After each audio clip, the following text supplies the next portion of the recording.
Fala pessoal, e aí, tudo bom com vocês? Adalto Matias, esse é o canal Segurança Não Tem Preço, sejam todos muito bem-vindos. Pessoal, aqui é um motor Garmin de um texto de HP e ele está com problema nessa bobina, certo? Aí eu vou mostrar para vocês como é que a gente sabe que ele está com problema na bobina e depois eu vou fazer a troca desse motorzinho, desse estator e mostrar ele em funcionamento.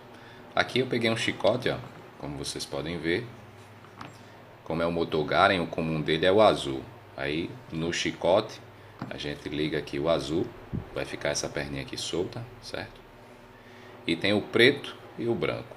Aí a gente pega um capacitor e cada extremidade a gente coloca um no branco e outro no preto.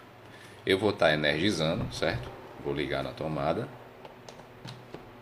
e vou testar para ver se ele gira. Quando eu encostar o fio aqui é para ele girar para um lado e quando eu encostar aqui é para o motor ele girar por outro lado. Normalmente quando ele dá problema, ele fica girando só para um lado. Aqui ele só está fazendo barulho, tá vendo? Não funcionou. Também não funcionou. Então a gente já sabe que o estator está queimado. Eu vou fazer a troca dele e vou fazer esse mesmo teste com o estator novo para vocês verem funcionando. Eu volto já. Pronto pessoal, fiz a substituição do estator antigo, coloquei o estator novo no local e agora a gente vai fazer o mesmo teste que a gente fez agora há pouco, só que com o estator novo, certo?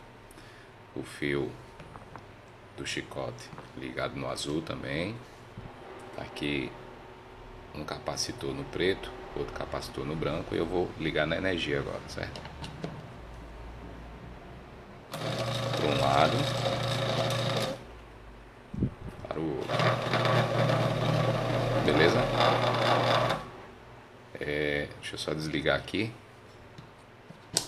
Mostrar para vocês aqui, tem os parafusos, certo? São 4 parafusos.